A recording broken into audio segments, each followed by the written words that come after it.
1 ঘন্টার জন্য শুয়েছিলাম, বাট এখন যদি ঘুমাই টোটালি ঘুমিয়ে পড়ব। ওই জন্যে ঘুমানো যাবে না, একটু একটু ঘুম পাচ্ছে, উঠে পড়েছি। এখন বাজে হচ্ছে, দেখাচ্ছি দাঁড়া, 3:18। আর একবার স্নান করব, রেডি হব, তারপর আমার গোপালকে যদিও এখন তুলবো না, এসে পুজো দিয়ে এসে ওকে তুলবো। ও এখন ঘুমাচ্ছে, তো চলো রেডি হয়ে নিই। তো স্নান করে রেডি হয়ে আমি নিচে চলে এসেছি। আর এখানে দেখো ভোগের সব কিছু গুছিয়ে নিয়েছি, প্রসাদ সন্দেশ সবটা নিয়ে নেওয়া হয়ে গেছে। ঘড়িতে এখন বাজে দেখো 4টে বাজতে 10 মিনিট বাকি আছে। আমি পুরোপুরি রেডি, এবারে জাস্ট বেরিয়ে যাব।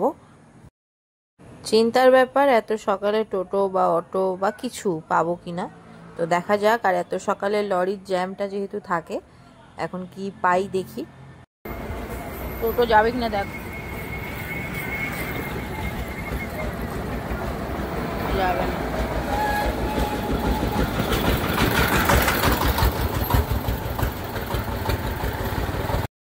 বেশ কিছুক্ষণ দাঁড়িয়ে থাকতে হলো, তারপরে একটা টোটো পেলাম, উঠে পড়েছি। এখন দেখা যাক মন্দিরের কি অবস্থা।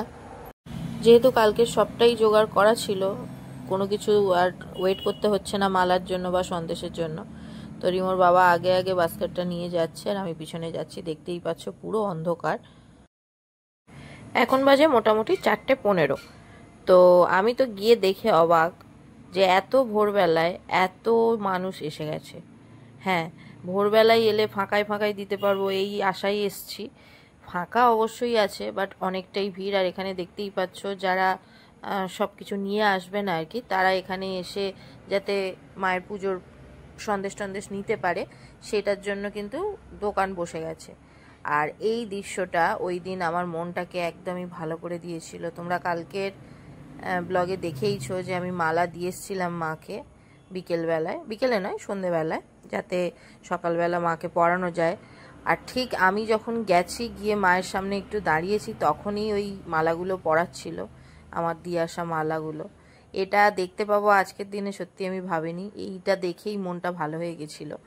তো দেখতেই পেলে যথেষ্ট ভিড় হয়ে গেছে।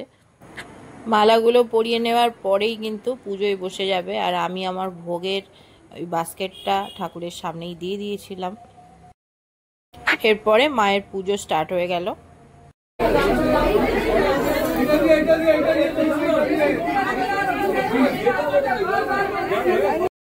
খুব ভালোভাবে পুজো দিয়ে এখন বাইরে বেরিয়ে এসেছি। বাইরে ধূপ আর মোমবাতি জ্বালিয়ে এবারে বেরিয়ে যাব, কিন্তু ভালোই বৃষ্টি হচ্ছে। তো দেখি কিভাবে বেরোই। রিমোর বাবার কাছ থেকে 10 টাকা চেয়ে নিলাম, কারণ আমি কোনো ব্যাগ নিয়ে আসিনি। ও চলে যাচ্ছে সাইকেলে, আমি টোটোতে করে যাব। ওই গুঁড়ি গুঁড়ি বৃষ্টি পড়ছে, আর টোটো স্ট্যান্ডে এসে দেখছি একটাও টোটো নেই। জানি না কি করে যাব, বাট এখন আর দাঁড়িয়ে থাকতে ভালো লাগছে না, তাই মনে হলো হাঁটতে শুরু করি। টোটো পেলে টোটো উঠে যাব, আর নাহলে হেঁটে হেঁটেই বাড়ি চলে যাব। যেহেতু গুঁড়ি গুঁড়ি বৃষ্টি পড়ছে, তাই মাথায় একটু কাপড়টা এইভাবে দিয়ে দিয়েছি, কারণ ছাতা নেই কাছে আর হাঁটতেও হচ্ছে।